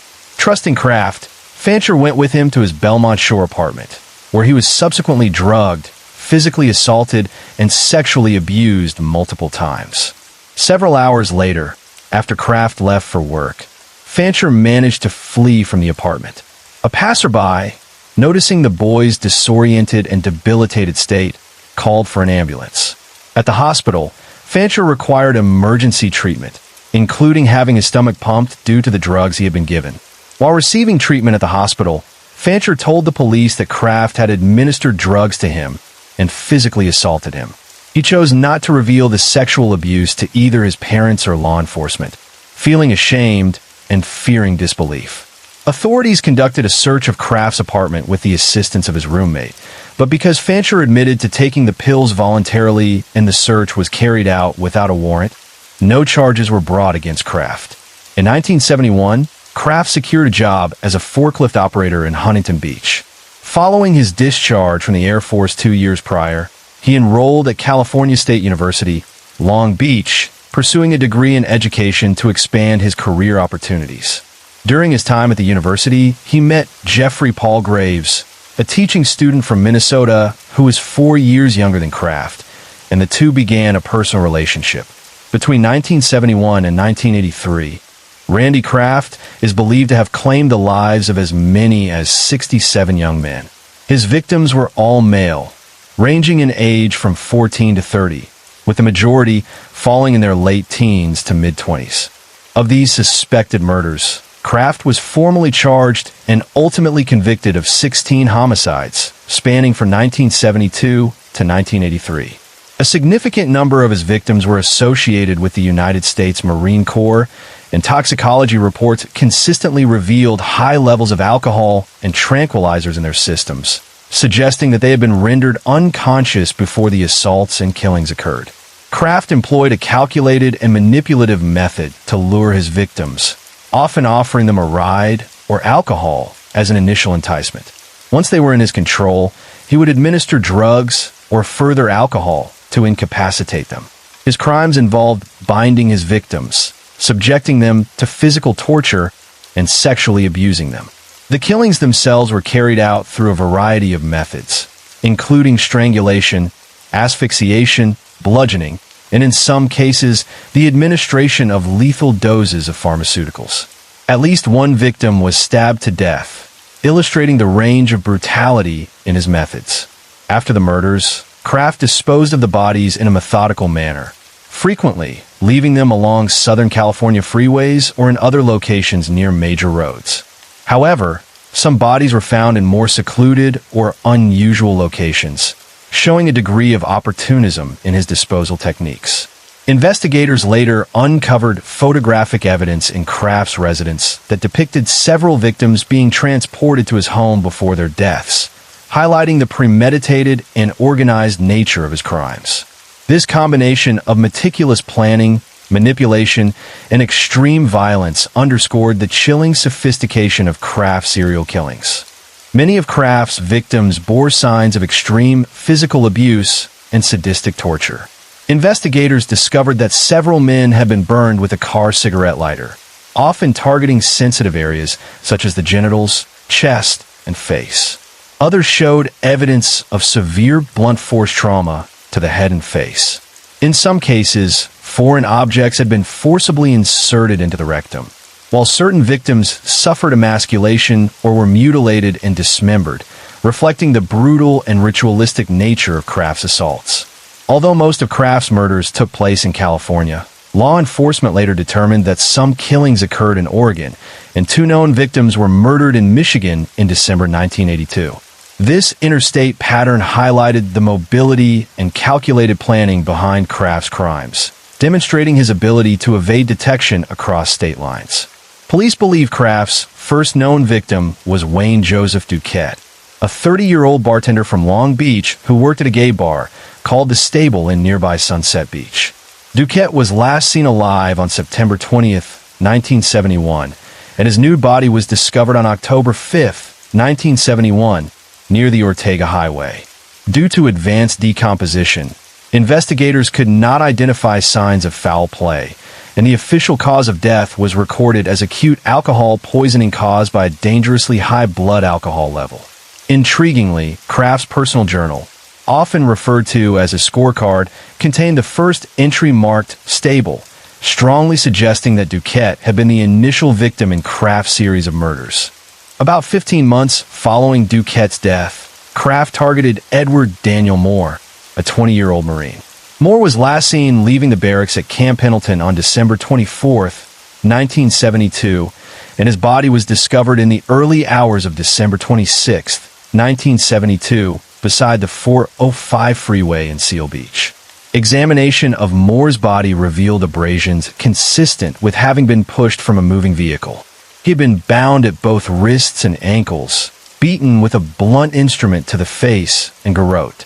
Additional injuries included multiple bite marks, and a sock had been inserted into his rectum, reflecting a pattern of sexualized violence. 6 weeks later, on February 6, 1973, the nude body of an unidentified male, estimated to be between 17 and 25 years old, was recovered along the Terminal Island Freeway in Wilmington. This victim had been strangled with a ligature, and a sock had again been forcibly inserted into his rectum. 2 months afterward, on April 14, 1973, 17-year-old Kevin Clark Bailey was found dead beside a Huntington Beach roadway. Bailey had been emasculated and sexually assaulted before his death. By July 28, 2 more victims had been claimed. An unidentified youth whose dismembered body was discovered in Wilmington on April 22nd, and 20-year-old Ronnie Jean Weeb, whose strangled body was found beside a 405 freeway on-ramp on July 30th, just 2 days after his disappearance. Later that year, Kraft murdered Vincent Cruz Mestas, a 23-year-old bisexual art student. Mestas' body was discovered in the San Bernardino Mountains on December 29, 1973. In keeping with Kraft's established patterns, a sock had been inserted into the victim's rectum. Mestas' hands had been removed from his body and were never recovered, marking one of the earliest instances of mutilation in Kraft's killings. By November 1974, law enforcement had discovered 5 additional male victims along highways and major roadways in Southern California, 3 of whom were strongly suspected to have been killed by the same perpetrator. Among these, 20-year-old Malcolm Eugene Little and 19-year-old James Dale Reeves were both found beside freeways with foreign objects forcibly inserted into their bodies, continuing a disturbing pattern observed in previous murders. Another victim, 18-year-old Marine Roger Edward Dickerson, showed bite marks consistent with injuries documented on earlier victims, further suggesting the involvement of a single offender with a recurring modus operandi. In early 1975, the killings continued. On January 3rd, 17-year-old high school student John William Liras disappeared after boarding a bus in Long Beach. His body was discovered the following day at Sunset Beach, showing signs of strangulation and having a foreign object inserted into his rectum. Drag marks on the sand near the body indicated that it had likely been carried by 2 individuals and placed in shallow water. Shortly after, on January 17th, Authorities found the body of 21-year-old Craig Gennades in the parking lot of the Golden Sails Hotel near the Pacific Coast Highway in Loynes Drive. Gennades had also been strangled, with evidence suggesting that a length of string, possibly a shoelace, had been used to tie the victim's neck.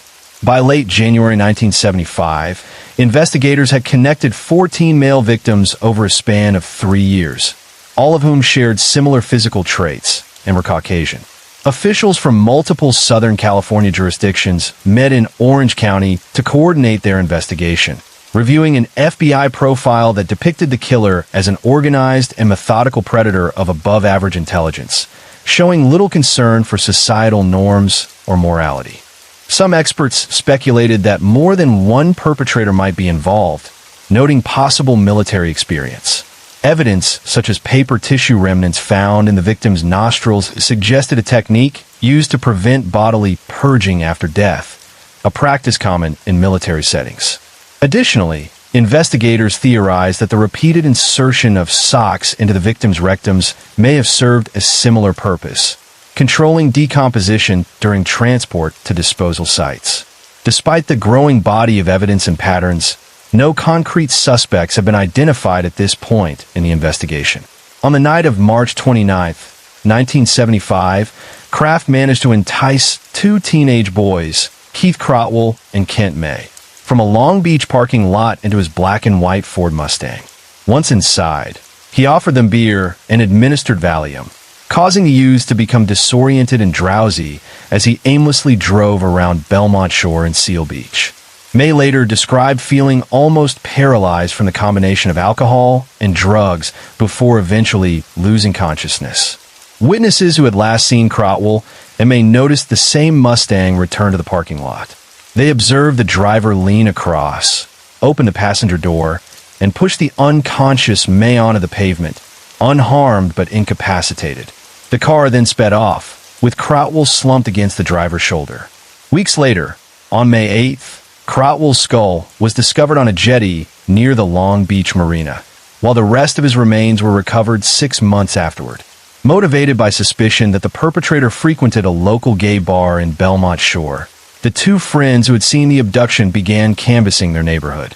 Within a mile of their homes, they located the distinctive Mustang, recorded its license plate number, and handed the information over to police.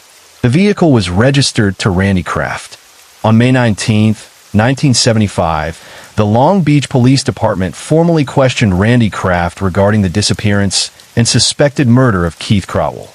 Initially, Kraft claimed he had never met either Crotwell or Kent May. Officers, unconvinced by his denials, requested that he come to the station for additional questioning. Under this pressure, Kraft acknowledged that on or about March 29th, he had indeed encountered 2 teenage boys in the Long Beach parking lot and persuaded them to consume both alcohol and Valium as he drove them around. He maintained that he had returned May to the parking lot safely, but had driven Crotwell to a side road near the El Toro off-ramp. According to Kraft, his vehicle became stuck on an embankment, and he walked to a nearby gas station to call a tow truck, leaving Crotwell behind. When he returned, he claimed that Crotwell had mysteriously vanished. Kraft's roommate corroborated that Kraft had called him on the day of Crotwell's disappearance, stating that his car was stuck. Despite this, detectives found Kraft's story implausible. Within the week, they sought to press homicide charges. However, the Los Angeles District Attorney's Office refused, citing the coroner's preliminary autopsy, which concluded that the only remains recovered at that point, a skull, showed death consistent with accidental drowning rather than foul play. Following this interrogation and amid personal turbulence in the summer of 1975, Kraft did not appear to commit further murders until December 31st of that year. On that day, he abducted 22-year-old Mark Hall in San Juan Capistrano. Hall was transported to a remote canyon, where Kraft tied him to a tree.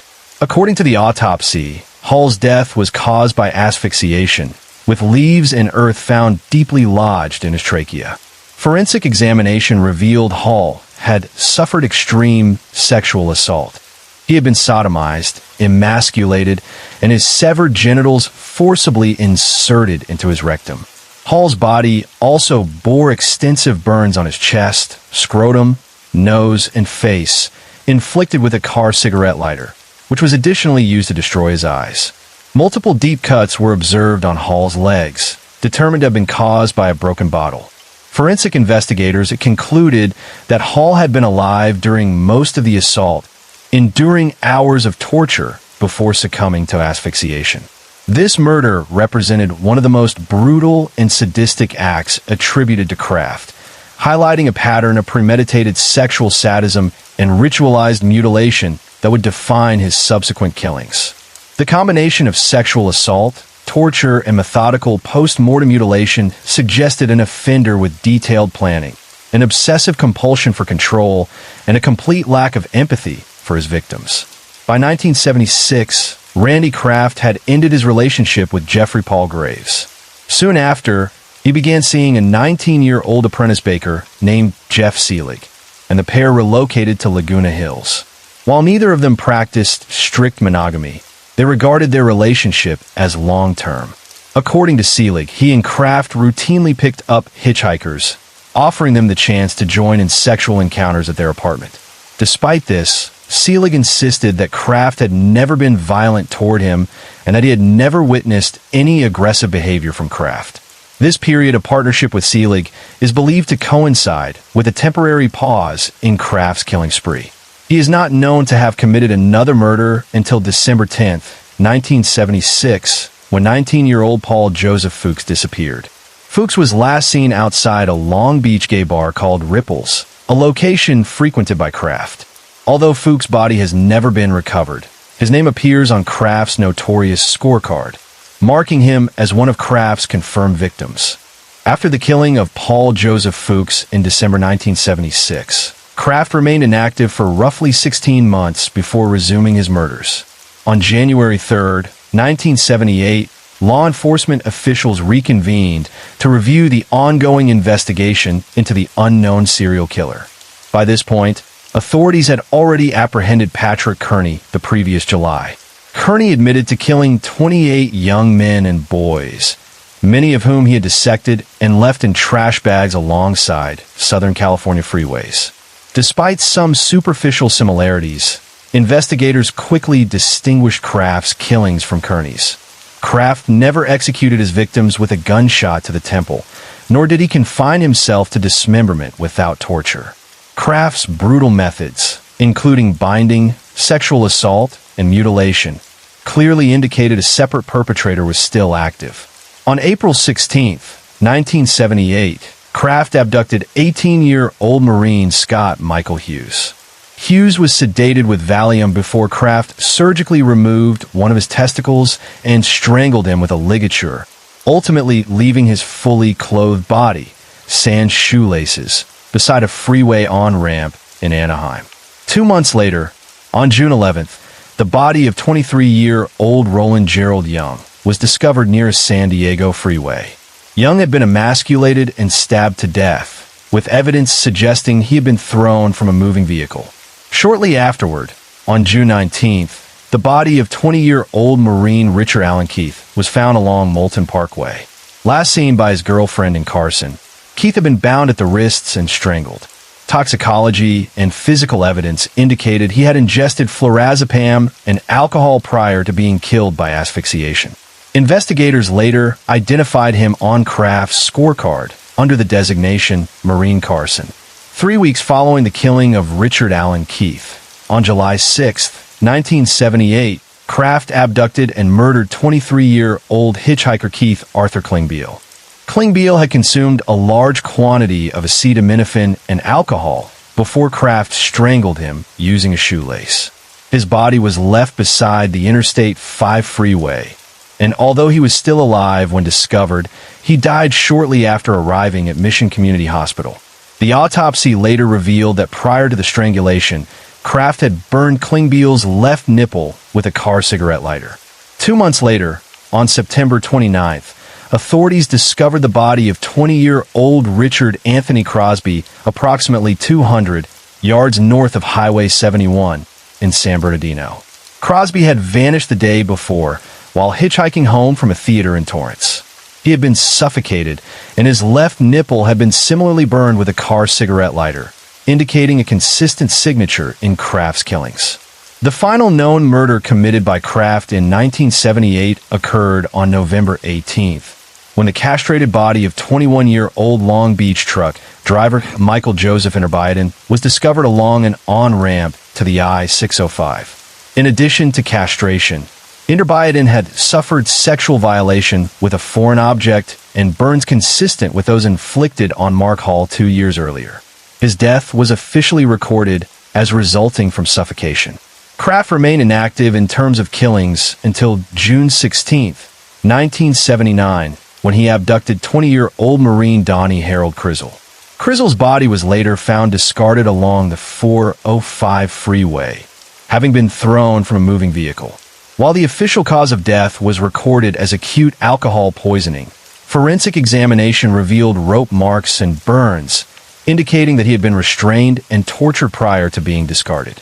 2 months afterward, on August 29, 1979, the dismembered remains of 21-year-old English tourist Keith Anthony Jackson were discovered behind a Union 76 gas station in Long Beach, partially contained in 2 trash bags and a cardboard box. Investigators noted that a sock had been inserted into his rectum, a disturbing pattern consistent with other Kraft killings. Forensic examination suggested Jackson had been dead for several days before his body was found. Evidence from Kraft's infamous scorecard indicated an entry labeled either England or 76, which authorities believe corresponded to Jackson, cementing him as one of Kraft's early documented victims in 1979. Less than 2 weeks later, on September 14, 1979, another victim, 19-year-old Gregory Wallace Jolly, was discovered in Lake Arrowhead under horrific circumstances. Jolly had been emasculated, and his body had been further dismembered after death, with both his head and legs removed. Investigators also recovered personal effects from Jolly in Kraft's home, linking the crime directly to him and reinforcing the pattern of premeditated violence that characterized Kraft's murders. By late November of the same year, 15-year-old Jeffrey Sayer, a young Santa Ana resident, was believed to have been abducted and killed by Kraft. Sayer had been last seen at a bus stop in Westminster, returning from a date with his girlfriend. His disappearance near the Kraft family home highlighted the predator's comfort in operating near familiar areas. Kraft's scorecard entry Westminster date is widely thought to correspond to Sayer, further demonstrating his meticulous record-keeping of his crimes. Early the following year, on February 18, 1980, 19-year-old Marine Mark Allen Marsh became another victim. Marsh's decapitated body was discovered along the Templin Highway. At the time of his disappearance, Marsh had been hitchhiking toward Buena Park. In a continuation of Kraft's brutal signature, Marsh's hands had been severed post-mortem, indicating the perpetrator's consistent pattern of mutilation and desecration. Each of these murders reflected the escalating cruelty and ritualistic elements that would define Kraft's reign of terror in Southern California over the next several years. During the summer of 1980, Randy Kraft traveled north to Oregon under the pretense of a business trip, settling temporarily in a small town near Portland. It was during this period that investigators believe he committed at least 2 more murders, both of which would later appear cryptically on his infamous scorecard with references to Portland.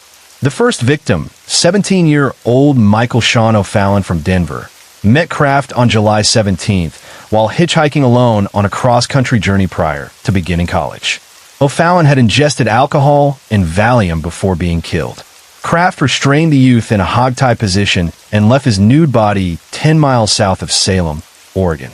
Evidence later recovered from Kraft's home revealed O'Fallon's camera, marked with his mother's initials, hidden in the garage, confirming his presence in Kraft collection of victims. On the scorecard, O'Fallon was recorded with the notation Portland, Denver, linking him directly to Kraft's travels.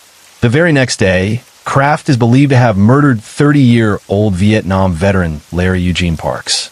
Parks's body was discovered alongside a freeway shoulder in Woodburn, Oregon. Although clothed, both his belt and shoelaces were missing.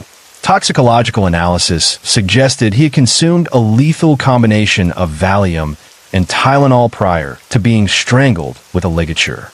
Kraft marked parks on his scorecard as Portland Elk, cementing the Oregon killings as part of his methodical record-keeping. After returning to California in August 1980, Kraft resumed his violent spree without delay. On September 3rd, the bound and nude body of 19-year-old Marine Robert Wyatt Loggins was found discarded in a trash bag near El Toro Marine Air Base. Loggins had been last seen alive by two fellow Marines along the Pacific Coast Highway on August 23rd, reportedly intoxicated at the time.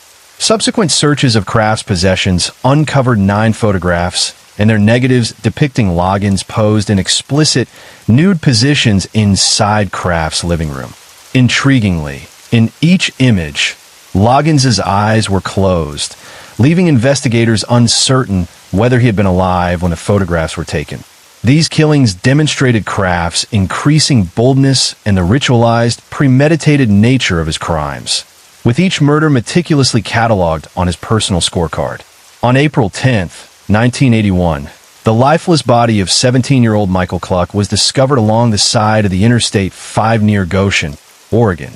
Cluck had been traveling alone, hitchhiking from Kent, Washington, toward Bakersfield, California, when he was abducted the previous day. The crime scene revealed a horrific level of violence. The back of Cluck's skull had been obliterated by 31 blunt force strikes, leaving no doubt that the blows had been fatal. Beyond the head trauma, the youth had been brutally beaten, kicked repeatedly, and subjected to sexual assault. Evidence from the scene indicated extensive scouring, and investigators later concluded that the attack had been particularly savage. The severity of the bloodshed led Kraft to record the victim on his infamous scorecard as Portland Blood, a grim reference to the torrents of blood and debris left behind. At the time of the murder, Kraft was reportedly on assignment in Oregon through his employment, and records indicate that on the very day Cluck's body was discovered, he sought medical attention at a Lane County hospital for a bruised foot, an ironic contrast to the violence he had unleashed. Only 4 months later, on August 20th, 1981, the partially clothed body of another 17-year-old Christopher Allen Williams, a male prostitute, was found in the remote expanse of the San Bernardino Mountains. Williams had been given a lethal combination of phenobarbital and benzodiazepine, rendering him unconscious before his death. Forensic examination revealed that tissue paper had been lodged deep within his nostrils, causing the young man to asphyxiate on his own mucus. The scene bore the marks of Kraft's methodical cruelty. The calculated use of drugs to subdue his victim, coupled with unusual and deliberate post-mortem details, reflected the twisted precision of his predatory behavior. By the beginning of 1982, the relationship between Kraft and his partner Jeff Seelig had grown increasingly strained, marked by frequent arguments and periods of temporary separation. In an attempt to salvage their relationship, the couple began attending weekly counseling sessions in Huntington Beach, initiating these sessions on June 22, 1982, in hopes of addressing their personal conflicts. Just over a month later, on July 29, 1982, residents of Echo Park reported a foul, lingering odor near the Hollywood freeway. Responding to the complaints, a California Department of Transportation, Caltrans, worker discovered the decomposing body of a 14-year-old boy, Raymond Davis, from Pittsburgh, California, lying discarded near the Rampart Boulevard off-ramp. Rudimentary attempts to conceal the body with leaves and soil had been made, but the state of decay was unmistakable. Davis had last been seen alive on June 17th, searching desperately for his missing dog. His hands had been bound behind his back, wrists tied in a manner reminiscent of an earlier victim, Michael O'Fallon, and he had been strangled with a shoelace. Investigators later noted that an entry labeled dog on Kraft's scorecard corresponded to Davis, linking the crime to him. Shockingly, only 40 feet from Davis, the same Caltrans crew discovered the body of 16-year-old Robert Avila Jr., who had gone missing on July 21st. Avila's corpse was also significantly decomposed and showed clear signs of homicidal restraint. He had been strangled with a length of stereo speaker wire, Given Avila's heavy use of deodorant, the notation deodorant on Kraft's scorecard is believed to refer to this victim, illustrating Kraft's morbid system of cataloging his crimes. Kraft's killing spree resumed on November 1st, 1982, when he abducted and murdered 24-year-old Armakeel Lane, a man from Modesto. Lane had been hitchhiking toward Orange County in search of employment when he vanished. His body remained undiscovered for over a year, eventually found in January 1984, discarded on a remote hillside near the town of Ramona. Merely 4 weeks after Lane's abduction, Kraft claimed another victim. The semi-nude body of 26-year-old Brian Witcher was thrown from a moving vehicle and left alongside the Interstate 5 near Wilsonville, Oregon. Toxicological analysis revealed that Witcher had consumed a lethal combination of alcohol and Valium, but the immediate cause of death was determined to be asphyxiation, a grim testament to Kraft's continued pattern of subduing and killing his victims. On December 3rd, 1982, 29-year-old carpenter Anthony Jose Silvera vanished while hitchhiking toward Medford, Oregon. 2 weeks later, his body was discovered. He had been strangled, sexually assaulted, and violated with foreign objects prior to his death. At the time of both Silvera's and Brian Witcher's murders, Kraft was again on a business assignment in Oregon, with his trip concluding on the very day of Silvera's disappearance. The following day, December 4th, Kraft drove north from Portland to Seattle to visit friends. 2 days after arriving in Grand Rapids, Kraft attended a seminar at the Amway Grand Plaza Hotel, where he crossed paths with cousins Dennis Alt, 24, and Christopher Schoenburn, 20. Witnesses observed him conversing with the pair in the hotel lobby shortly before midnight. Just days later, on December 9th, the bodies of Alt and Schoenburn were found in an open field near the hotel. Both young men had been plied with alcohol and Valium, subjected to sexual assault, and murdered, their corpses deliberately arranged in provocative positions. Alt had died from asphyxiation, while Schoenburn had been strangled with his own belt, with a ballpoint pen inserted into his urethra before his death. Kraft later recorded both victims in a single entry on his macabre scorecard, marked simply as GR2. Investigators also noted that keys belonging to Schoenburn, along with Silvera's military jacket, had been left behind by Kraft in the hotel, serving as grim trophies from his spree. On December 8th, Kraft returned to Portland, Oregon. Within 24 hours, he abducted 19-year-old hitchhiker Lance Taggs, who had been traveling from Tigard to visit a relative in Los Angeles. Tagg's body was discovered the following day along a rural roadway in Clackamas County, near the location where Brian Witcher had been found just 2 weeks earlier. Like Alt and Schoenburn, Taggs had been intoxicated with alcohol and Valium prior to his death. He was suffocated with a sock forcibly inserted into his trachea, marking yet another brutal signature in Kraft's escalating killing pattern.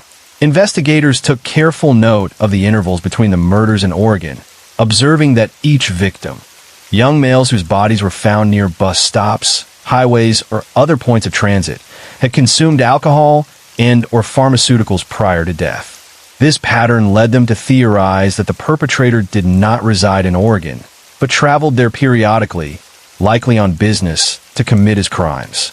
After the killings of Anthony Silvera, Brian Witcher, and Lance Taggs, Oregon authorities began coordinating with law enforcement in other states.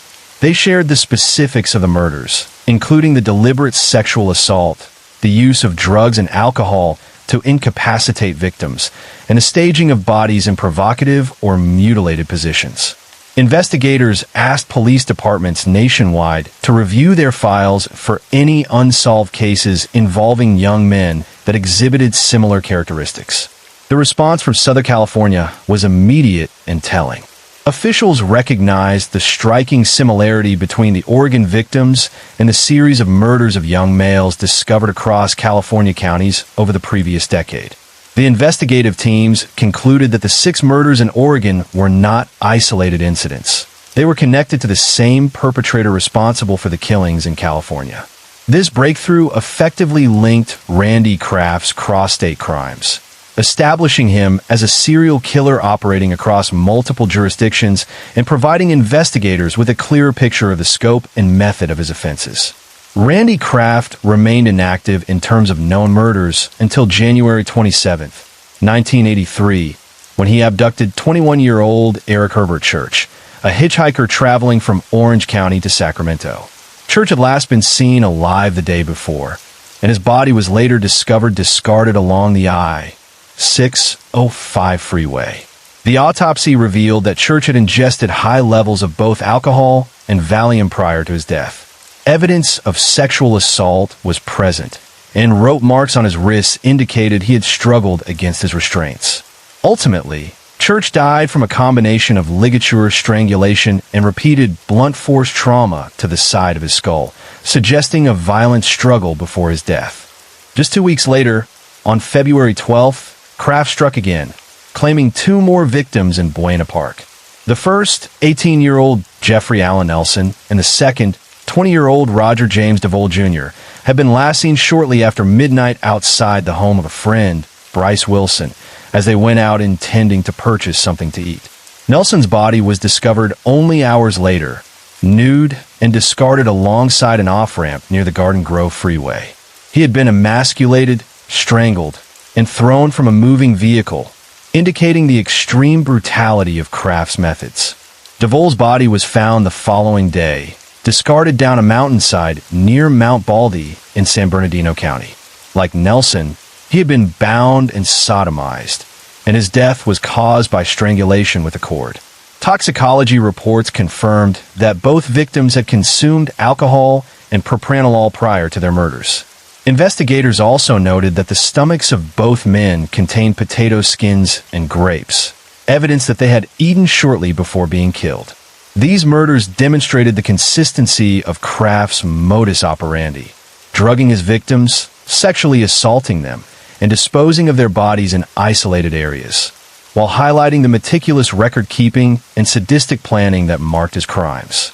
In the early hours of May 14, 1983, at approximately 1:10 a.m., 2 California Highway Patrol officers were patrolling Interstate 5 near Mission Viejo, Orange County, when they spotted a Toyota Celica weaving erratically between lanes. Suspecting that the driver might be under the influence, the officers signaled for the vehicle to pull over. The driver complied, bringing the car to a stop before stepping out and discarding the contents of a beer bottle onto the pavement. Officer Michael Sterling approached the man, who identified himself as Randy Kraft. Sterling immediately noticed that Kraft's jeans were unbuttoned. Suspecting intoxication, he administered a field sobriety test, which Kraft failed. Sterling then placed him under arrest for driving while under the influence. Meanwhile, Sergeant Michael Howard walked to the passenger side of the Celica and noticed a young man slumped over in the seat, partially covered by a jacket. The area around the passenger seat was littered with empty Moosehead beer bottles and an open prescription bottle of lorazepam. Howard attempted to wake the man, shaking his arm, but noticed the individual's body was unusually cold. Checking for a pulse, Howard realized the man was deceased, with a clear ligature mark encircling his neck. As Howard lifted the jacket covering the victim, he saw that the man's jeans had been opened, exposing his genitalia. His hands were bound with a shoelace, and welts marked his wrists, indicating prior restraint. The victim was later identified as 25-year-old Terry Lee Gambrell, a Marine stationed at El Toro Air Base. Autopsy results confirmed that Gambrell had been strangled to death, making him the final known victim of Kraft's long and brutal killing spree. Following his arrest for driving under the influence, Kraft was held in custody as detectives began an exhaustive search of his vehicle. In the back seat, they discovered a belt whose width and texture corresponded exactly to the bruising around Terry Lee Gambrell's neck. Scattered throughout the car were alcohol bottles, various prescription drugs, tranquilizers, and stimulants, suggesting repeated use. The passenger seat and surrounding carpet were heavily stained with blood, even though Gambrell showed no visible external wounds. Forensic investigators removed the upholstery for closer examination, which confirmed that the blood belonged to a human. Beneath the carpet, Authorities uncovered an envelope containing over 50 photographs depicting young men in explicit pornographic poses. Many of these individuals appeared to be either unconscious or deceased at the time the pictures were taken. In the trunk of the vehicle, detectives found a ring binder with a handwritten list of 61 coded entries, later identified as Kraft's infamous scorecard chronicling his victims. The investigation quickly expanded to Kraft's home, where police uncovered additional incriminating evidence. Items included clothing and personal belongings that belonged to numerous young men who had been murdered over the preceding decade. Fibers collected from a rug in Kraft's home matched those recovered from victim Scott Hughes. The living room couch was positively identified as the one shown in the photographs found in Kraft's car. Additionally, rolls of undeveloped film contained images of victims Eric Church and Roger DeVole sitting inside Kraft's vehicle. In one of these photographs, a ligature mark could clearly be seen encircling DeVole's neck, providing undeniable evidence of Kraft's involvement in their deaths. The trunk of Kraft's car contained a meticulously organized list of 61 coded terms and phrases, each believed to correspond to one of his victims. At first glance, many entries appeared innocuous, yet investigators determined that each notation represented either a single murder victim or, in some cases, multiple victims. Some entries directly referenced the initials or names of victims. For example, EDM corresponded to Edward Daniel Moore, while Vince M referred to Vincent Mestis. Other entries provided clues about the method of torture, mutilation, or the circumstances surrounding the victim's death. One such entry, Marine Head BP, is widely interpreted as referring to Mark Marsh, a Marine who had been decapitated and was last seen hitchhiking toward Buena Park. Several entries indicated the locations where bodies had been disposed of. The notation Golden Sails, for instance, referenced the parking lot of the Golden Sails Hotel, where the body of Craig Gennades was discovered. Among the coded list were also references to at least 4 known double murders. The entry GR2 denoted Dennis Alt and Christopher Schoenburn, who were last seen in Grand Rapids, Michigan. 2 in 1 Beach corresponded to Jeffrey Nelson and Roger DeVole, whose bodies were found in Southern California. 2 additional double murder entries, 2 in 1 Hitch and 2 in 1 MV to PL, have yet to be conclusively linked to any known victims, leaving investigators to speculate about other possible crimes that remained undiscovered. This scorecard offered a chilling window into Kraft's organized methodology, showing not only the scale of his crimes, but also the meticulous planning and record-keeping he maintained throughout his decade-long killing spree. Investigators have noted that 2 of Kraft's known victims, Eric Herbert Church and Terry Lee Gambrill, for whose murders he was ultimately convicted, do not appear to have obvious entries on the scorecard recovered from his car. However, because the list is written in a cryptic code, it remains possible that Church is in fact recorded under a notation that investigators have yet to decipher. Gambrill's absence could also be explained by the circumstances of his murder. Kraft was apprehended while attempting to dispose of Gambrill's body, which may have prevented him from documenting the victim on a scorecard.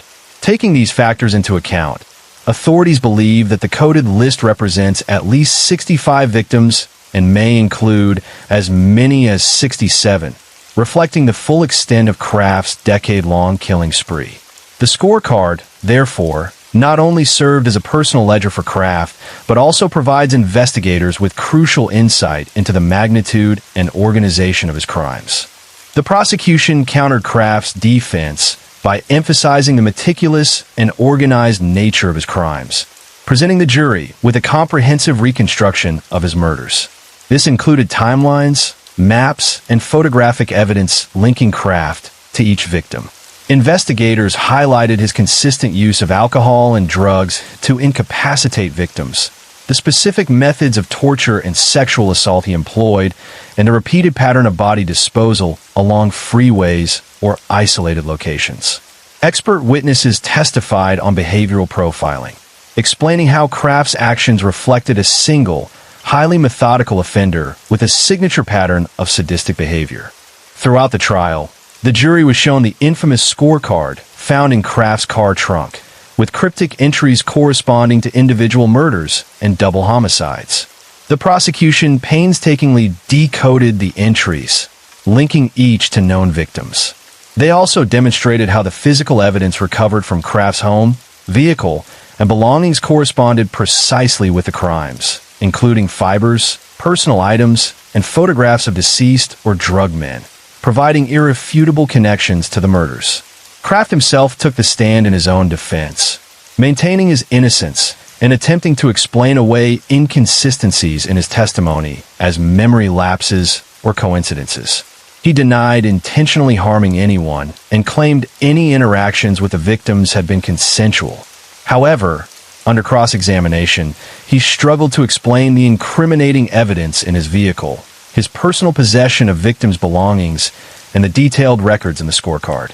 Witnesses, including surviving victims and friends of the deceased, provided harrowing accounts of the assaults, abductions, and disappearances.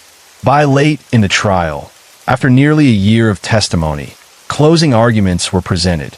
The prosecution urged the jury to consider the overwhelming pattern of evidence, emphasizing the number of lives lost and the meticulous planning behind each murder.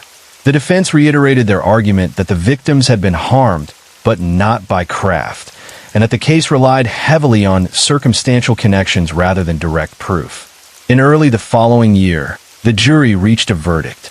Kraft was convicted of all counts of murder, as well as the additional charges of sodomy and emasculation. The verdict marked the end of one of the most extensive serial killer trials in U.S. history, with more than a decade of murders examined in painstaking detail. During the penalty phase, the jury considered the aggravating and mitigating circumstances surrounding Kraft's crimes. They reviewed the premeditated and sadistic nature of the killings, the extreme brutality inflicted on the victims, and Kraft's continued attempts to evade law enforcement. Despite Kraft's age and claims of mental instability, the jury recommended the death penalty. Later that year, the judge formally sentenced Randy Kraft to death, to be carried out by lethal injection at San Quentin State Prison. Appeals and legal proceedings followed over the next decades, with Kraft challenging his conviction and sentencing on multiple grounds. However, courts consistently upheld his convictions, citing the overwhelming evidence, eyewitness accounts, and the detailed record of his crimes. Kraft remained on death row until his death from natural causes, never having been executed. The trial stretched over more than a year and became the most expensive in Orange County history. In late April, both the prosecution and defense presented their closing arguments over the course of 3 days.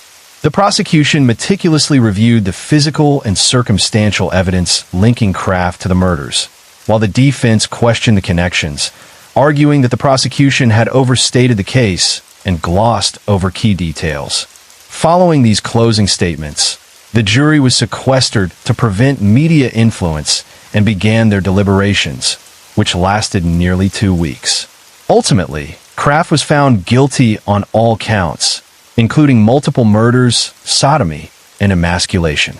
Case 4 on July 2nd, 1976, 30-year-old William Thomas Tommy Ziegler Jr., born July 25, 1945, was convicted of the quadruple murder of his wife, Eunice Ziegler, and her parents, Perry and Virginia Edwards, as well as a customer named Charlie Mays. The events leading to the murders began on December 24, 1975, the day before Christmas, at Ziegler's furniture store in Winter Garden, Florida. On that morning, an unknown assailant, or so it initially appeared, fired approximately 30 bullets inside the store. Eunice Ziegler and Virginia Edwards were shot and killed instantly, their bodies collapsing near the showroom furniture. Perry Edwards and Charlie Mays suffered a different and brutal fate. They were beaten to death with a metal crank, which was later found at the scene alongside 5 guns. The violence left the store in chaos, with shattered glass, bullet holes through the walls, and furniture overturned, creating the impression of a chaotic robbery or violent confrontation. Amid the carnage, Tommy Ziegler was discovered wounded in the abdomen from a gunshot. Prosecutors later argued that Ziegler had shot himself in an attempt to stage the crime as a botched robbery carried out by Charlie Mays and 2 other men, Edward Williams, and Felton Thomas. According to this theory, Ziegler tried to make it appear as though Mays and his accomplices had committed the murders while robbing the store, creating the illusion that Ziegler was an innocent victim of circumstance. In the aftermath, Williams and Thomas ultimately testified against Ziegler, asserting that they had witnessed or been involved in interactions that implicated him in the murders. Their testimony became a critical part of the prosecution's case, providing narrative details that painted Ziegler as orchestrating the killings rather than being a victim of them. The combination of physical evidence, the unusual staging of the scene, and the testimony of Williams and Thomas led the jury to find Ziegler guilty of all 4 murders, culminating in his conviction on July 2nd, 1976. A few days after the shootings, while he was still recovering in the hospital from his gunshot wound, Ziegler was formally arrested and charged with the murders of his wife, her parents, and Charlie Mays. According to the prosecution, Ziegler's primary motive for the killings was financial gain. He stood to collect the proceeds from 2 life insurance policies that had been taken out on his wife several months prior to the murders. These policies were valued at a combined total of $500,000, a significant sum that the prosecution argued provided a compelling reason for Ziegler to plan and execute the attacks. Throughout the investigation and in subsequent years, Ziegler has consistently maintained his innocence, asserting that he was the victim of a failed robbery attempt rather than the orchestrator of the murders. He has claimed that Charlie Mays was directly involved in the robbery and that the violence in the store was a result of that criminal act. In later interviews, as recently as 2015, Ziegler expanded his defense by asserting that his brother-in-law, Perry Edwards Jr., was the individual who had actually planned the murders, suggesting that he was being framed or set up by family members with ulterior motives. Due to the extensive publicity surrounding the case, including national media coverage of the Christmas Eve killings and Ziegler's own injury, his trial was moved from Winter Garden to Jacksonville, Florida, in order to ensure a fair trial and reduce potential bias among local jurors. The trial concluded with a jury finding Ziegler guilty on all counts. He was sentenced to death for the murders of his wife, Eunice, and customer Charlie Mays, while receiving life imprisonment sentences for the murders of his wife's parents, Perry and Virginia Edwards. The case against Ziegler and the conduct of his trial have faced significant criticism from multiple sources over the years, including civil rights activist Bianca Jagger, as well as a juror who had voted to convict Ziegler. Critics have pointed to several aspects of the trial as questionable or potentially biased. One notable point of contention was the judge presiding over the case, Maurice M. Paul. Months prior to the murders, both Ziegler and Judge Paul had testified in an unrelated legal case on opposing sides, raising concerns about impartiality. Additionally, although the jury at Ziegler's trial had recommended a sentence of life imprisonment, Judge Paul overruled this recommendation and sentenced Ziegler to death, a decision that has fueled ongoing debate and scrutiny. During the trial, one of the prosecution's key eyewitnesses, Felton Thomas, testified that on the night of the murders he, Ziegler, and Charlie Mays had driven to an orange grove to fire guns. The prosecution suggested that this excursion had been orchestrated by Ziegler to place their fingerprints on the weapons as part of a larger scheme. However, years later, in 2013, Thomas recanted parts of his testimony while speaking to investigator Limery Carty, casting further doubt on the reliability of his statements. In 2011, Ziegler's private investigator, Limery Carty, uncovered a previously unknown eyewitness named Robert Foster. Foster reported that on the night of the murders, he had attempted to rob a gas station located directly across the street from the Ziegler furniture store. According to Foster, Don Fry, the lead investigator on the case, had previously dismissed or misrepresented his testimony, falsely claiming that Foster's name was a typographical error. This revelation added another layer of complexity to Ziegler's defense, suggesting that key evidence and eyewitness accounts may have been overlooked, misrepresented, or ignored during the original investigation. Ziegler was initially scheduled to be executed on October 22, 1982. However, the U.S. District Court in Jacksonville issued a stay of execution due to new evidence coming to light. His next scheduled execution date was set for May 20th, 1986, but Ziegler's attorneys, Harold Vernon Davids and Ralph Vincent Terry Hadley, III, challenged the proceedings, arguing inadequate representation during his trial. The 11th Circuit Court of Appeals granted a stay of execution on these grounds. In April 1988, Ziegler's original death sentence was overturned. Following a resentencing, he was once again sentenced to death. Over the following decades, Ziegler pursued multiple avenues of appeal. In 2005, a request for a new trial was denied after DNA tests failed to implicate Charlie Mays as the perpetrator of the murders.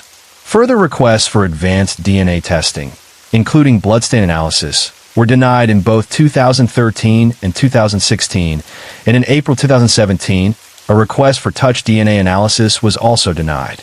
In May 2021, a Florida prosecutor agreed to allow modern DNA testing on evidence that had been used to convict Ziegler. However, Florida Attorney General Ashley Moody filed a motion attempting to block the testing. On July 1st, 2022, the Florida Supreme Court rejected Moody's attempt to prevent the testing, allowing Ziegler's attorneys to proceed. The DNA hearing was subsequently scheduled for September 19th, 2022, and on December 19th, 2022, Ziegler was officially granted permission to conduct the DNA analysis. On January 26th, 2025, Ziegler's attorneys filed a 64-page motion requesting a new trial, asserting that the results of the DNA testing prove their client's innocence. This motion represents the latest development in Ziegler's long and ongoing legal battle to overturn his conviction. Case 5 Henderson was born in Missouri to Mary and Robert Henderson, entering the world without any sign of the violence that would one day define his name. His early years were spent in small-town surroundings where life appeared simple and structured. As a teenager, he lived in Park Hills, Missouri, a quiet community where most families knew each other and daily life moved at a steady, predictable pace. Later, the Henderson family relocated to Poplar Bluff. Moves often promise fresh beginnings, but in this case, the shift in geography did not repair the growing fractures inside the home. Not long after settling into their new environment, his parents' marriage dissolved. The divorce marked a turning point in his adolescence, leaving him in a fractured household at a vulnerable age. Emotional instability during formative years can shape a person in ways that remain hidden for decades, and whatever effect it had on Henderson, it did not steer him toward stability. He attended Cane Creek High School, but did not complete his education. He dropped out, stepping away from the traditional path that might have provided structure or opportunity. Without a diploma and with limited direction, he turned toward the military, perhaps seeking discipline or escape. He enlisted in the United States Army and was assigned duties at Fort Polk South in Louisiana. Military life introduced rigid order and hierarchy into his existence. Later, he was stationed in Korea, serving overseas in an environment far removed from his Missouri upbringing. For many, military service becomes a defining chapter that instills responsibility and control. For Henderson, however, it did not last. His service came to an abrupt end after he attacked an officer. The altercation resulted in his discharge, closing another structured avenue in his life and returning him to civilian society without the stability he may have sought. After leaving the Army, he drifted through various jobs, never establishing a lasting career. The pattern that emerged was one of instability and restlessness. During the 1970s, law enforcement raided his residence during an investigation into a suspected marijuana operation. Although the long-term consequences of that investigation are unclear, it placed him further into the orbit of criminal suspicion. At another point, he possessed a stolen driver's license in Florida, a smaller offense that nonetheless reflected a disregard for legal boundaries. These incidents, while not yet violent, hinted at a growing willingness to cross lines. The escalation came when he committed robbery in Laramie, Wyoming. This crime led to his incarceration at the Wyoming State Penitentiary. Prison walls confined him for years, isolating him from society. He was later held in another correctional facility within the state. Time in prison can lead to reflection or rehabilitation, but can also deepen resentment and harden personality traits. When he was released in the early 1980s, he stepped back into society carrying the weight of his record and whatever internal turmoil had developed during his confinement. Following his release, he moved into the home of his new wife's father, a tobacco farmer. On the surface, it appeared that he had been given another opportunity, a family setting, a rural environment, and a chance to rebuild his life. Yet within months, a series of events unfolded that would transform him from former inmate into a multi-state killer whose crimes shocked communities across the country. In January of the early 1980s, Henderson abducted a beautician in Cincinnati, Ohio. The crime was brutal, involving kidnapping, sexual assault, and murder. The violence marked the beginning of a deadly spree that would span multiple states in a matter of weeks. It was not an isolated outburst, but the start of a rapid, relentless pattern. Days later, he turned his violence toward his own in-laws in Cherry Fork, Ohio. The tobacco farmer who had given him shelter, along with his wife and their young son, became victims. The attack extinguished 3 lives within a single household, shattering any illusion of domestic stability he had briefly maintained. The killings did not stop. Within days, another victim, a receptionist in Charleston, South Carolina, lost her life. Then, in Florida, a physician and a retail clerk were murdered. The spree moved geographically with alarming speed, crossing state lines and leaving law enforcement scrambling to connect the crimes. In Georgia, a mother and daughter were sexually assaulted. In Mississippi, another woman was killed. In Louisiana, a nightclub owner became another name added to the growing list of victims. Finally, in Florida, 3 hitchhikers were murdered, bringing the total number of victims to 12. The rapid succession of crimes created a trail of devastation across the southeastern United States. Families were left grieving, communities were left fearful, and authorities were confronted with a violent offender whose movements were unpredictable and whose motives remained unclear. Then, almost as suddenly as it began, it stopped. Henderson walked into a jail in Punta Gorda, Florida, and turned himself in. The reasons behind his surrender remain a subject of speculation. Some suggest exhaustion, others psychological pressure, and still others a desire for control, even in capture.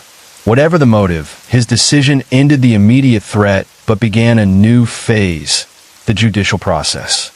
The legal proceedings were complex and emotionally charged. Prosecutors presented evidence connecting him to multiple murders across state lines. The brutality and number of victims intensified public scrutiny. Despite efforts by his defense attorneys to spare him from capital punishment, he received multiple death sentences.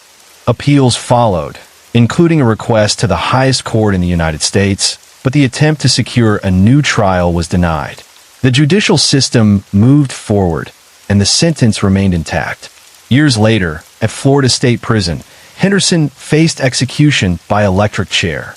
In the early morning hours, the sentence was carried out. Medical personnel confirmed his death shortly after. With that moment, the legal chapter closed, but the impact of his crimes did not vanish. The families of the victims carried their losses forward, and the case became part of the broader history of violent crime in America. Henderson's life presents a stark contrast between ordinary beginnings and catastrophic outcomes. Born into a typical household, raised in small-town America, serving in the military, none of these early chapters predicted the violent path that would follow. Yet over time, instability, criminal behavior, and escalating violence converged into a spree that claimed 12 lives across several states. His story remains a reminder of how rapidly violence can unfold and how its consequences ripple far beyond the individual responsible.